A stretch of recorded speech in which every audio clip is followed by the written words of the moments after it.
Bonjour, bienvenue chez Stereoplus Valleyfield. Bienvenue à cette première chronique vidéo. On va essayer dans les prochaines semaines de vous apporter des nouvelles chroniques comme ceux-ci. Le but de nos chroniques, c'est de vous montrer nos découvertes pour ce qui est des produits audio et vidéo, des produits que nous, on a choisis pour vous, qu'on croit qu'ils sont vraiment exceptionnels et qu'ils vont vous donner vraiment un bon rendement.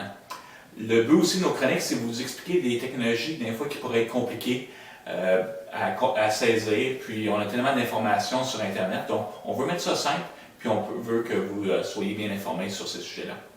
Donc, ce qu'on va parler aujourd'hui, c'est sur les nouveaux parleurs. Donc, on est vraiment fiers de voir ces haut-parleurs-là. Maintenant, chez Stereoplus, c'est des haut-parleurs de totem acoustique.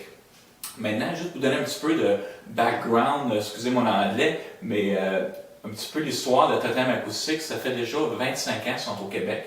Ils ont une renommée internationale pour ce qui est de leur haut-parleur. Puis ils ont toujours été dans des produits pas mal de niche, donc vraiment l'audiophile qui va avoir une qualité exceptionnelle.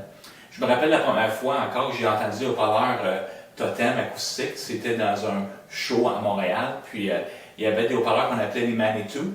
C'était un haut-parleur qui était une sonorité incroyable, mais encore là, c'était pas un haut-parleur qui était accessible à tout le monde côté monétaire.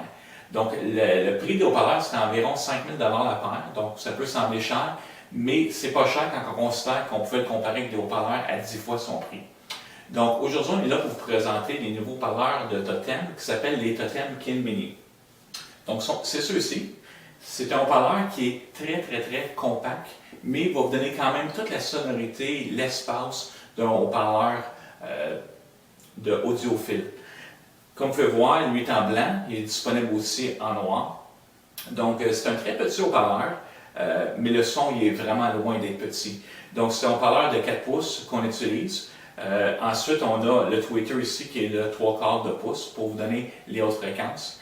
La réponse de l'haut-parleur, il joue de 90 Hz jusqu'à 40 000. Donc, juste pour vous donner une petite idée comment haut ça joue en fréquence, l'oreille humaine entend jusqu'à 20 000.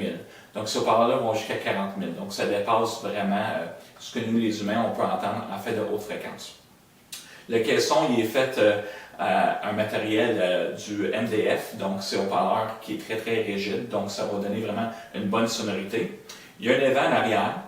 On peut soit le bi-amplifié ou le bi-câblé. C'est un peu moins nécessaire dans cette gamme de haut-parleurs-là, mais pour quelqu'un qui veut le faire, il peut le faire. Il y a des petits pieds ici qui sont en dessous, qui sont amovibles, donc quand on le reçoit dans la boîte, ils ne sont pas collés, puis on peut les coller comme ça si on veut mettre sur un haut-parleur, sur une table stative. Ce qui m'a vraiment surpris avec ces haut-parleurs-là, c'est vraiment la sonorité qu'on peut avoir. Ça fait 20 ans que je travaille en électronique, puis j'ai jamais eu un haut-parleur si compact qui jouait si bien que ça. On peut vraiment le comparer avec des haut-parleurs qui sont beaucoup plus chers. Donc, ça c'est pour le Kin Mini. On recommande pour aller avec ça le Kin Subwoofer. Donc, ça c'est le subwoofer qui match avec les haut-parleurs. Puis c'est un haut-parleur de 6 pouces et demi.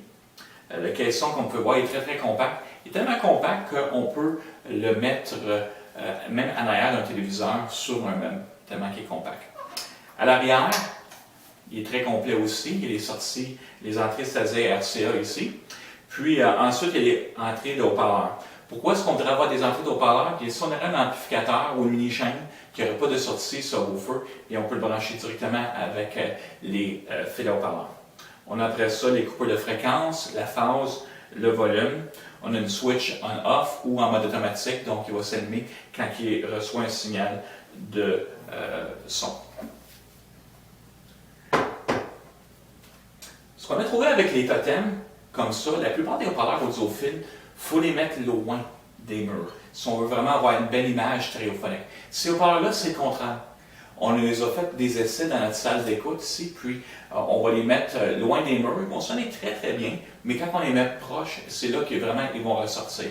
Puis bien sûr, ça va aider pour les basses fréquences. Donc c'est vraiment bien.